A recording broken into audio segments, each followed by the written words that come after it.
Yo there guys, this is Cobb and this is an introductory video to the game Dota 2, and it's been a long time coming. I should have made a video like this a while back, but here it is now. I'm going to give a very basic overview of what the game is all about.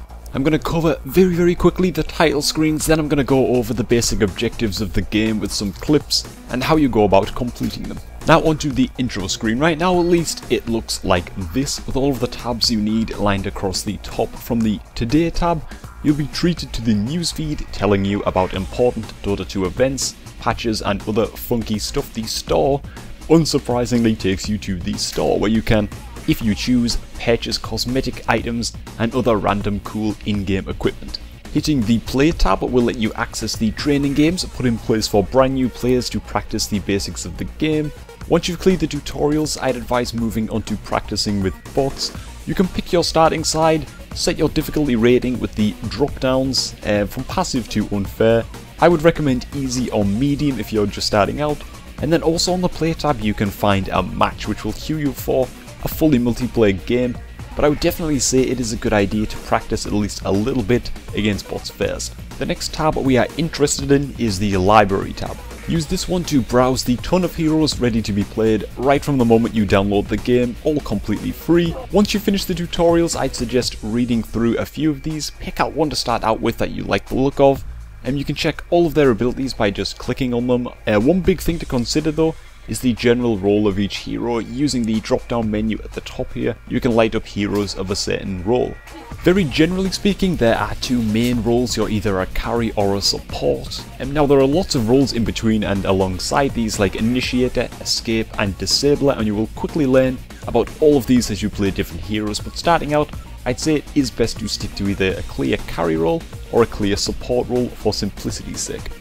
A carry's job is to farm a hell of a lot, generally more than anyone else on the team. Then once you have a ton of powerful items, you literally carry your team by destroying every opponent on the field. A support hero is there to protect a carry at all costs. You keep them alive, you let them farm their gold, and if possible, you look to gank enemy heroes, especially their carry if you can, as when you die in Dota 2, you lose a chunk of gold, which is a pain in the ass if you are looking to carry a game.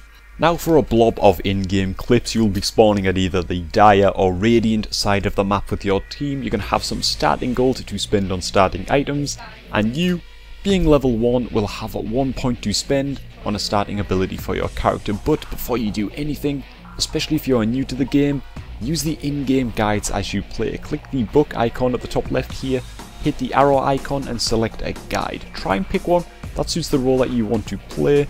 It'll show you which items you're going to want to pick up from the start to finish, as well as which abilities are probably best to max out first. Of course, once you get to grips with the game, you can make up your own mind, but until then, the guides are an awesome way to start playing with minimal confusion. Now into the early game, I'm playing a support role most of the time, so I'm going to be looking to harass enemy heroes who are trying to get their farm from the creeps. If I'm laning at the start with our team's carry, I want to be letting him get the gold from the creeps. I might pick up a little bit for myself to buy some items here and there, but that'll be all. I'm playing a pretty terrible laning setup here. I'm with Zeus. Neither of us have a stun, but we do have a lot of harass damage, so we're going to be spamming that out on the enemy Mongo here, known as Alchemist. Remember that to get gold from creeps in Dota, you need to land the killing blow. DPSing them does nothing, so every time the enemy dude comes into last hit, we're going to abuse him. Now if we had a good stun, we could look to kill his ass, but we don't, so harassment will have to do unless someone else comes in along to help us with the gank. Something you'll want to learn early on is the deny mechanic, and that is when you hit an attack keybind, then left click on a friendly creep once it is low on health. You will attack it, and if you last hit the creep, you will deny your opponent a lot of XP and the all important gold they would have got if they had last hit the creep. Now like in a lot of popular MOBAs, there are towers to be taken down, only you can't even hope to do this in Dota 2 until at least 7 or 8 minutes into the game, usually even longer, and the towers are very strong compared to your hero early on, and fighting underneath them will result almost certainly in your demise. However, you will have to tackle them eventually to reach your opponent's base. Attack towers when you have friendly creeps with you backing you up, and be very careful going after a tower when enemy heroes are around. The chances are they're going to defend it with everything they have, and this is because when you destroy a tower, you and your entire team gets a chunk of gold, and your opponent will lose its vision on the part of the map on which the tower once stood, it being covered to them by the fog of war. The mid game is the phase of gameplay in which heroes start drifting around the map to gank, push enemy towers and defend their own towers. This usually happens around 9 to 10 minutes in, but it can happen sooner or earlier depending on the flow of the game, and this is the most fun time when you're a support hero. There's a lot of action going on, but if you're a carry hero, this is when you have to be most careful. Carry heroes are what every team dreams of ganking the shit out of early on in the game and during the mid game. The carry hero is very vulnerable. They are able to fight, just not as strongly as they might like, so for this reason they oftentimes try and avoid fighting altogether. They find a spot where there's no action going on and continue farming for most of the mid game. Once the game hits the 25 to 30 minute mark, carries usually start to get strong, and this varies a lot on the hero you're playing, but generally speaking.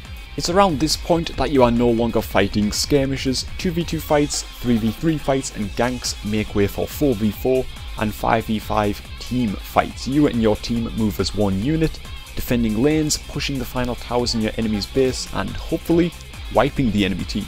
The mid game essentially begins to make way for the late game. Now, depending on how well your supports were able to guard your carries and how well your carries were able to avoid ganks and farm gold, the late game can be good or bad for you. In this quick clip here, you're going to see my brother and Mac, who are playing our team's carries, decimate the enemy with insane efficiency.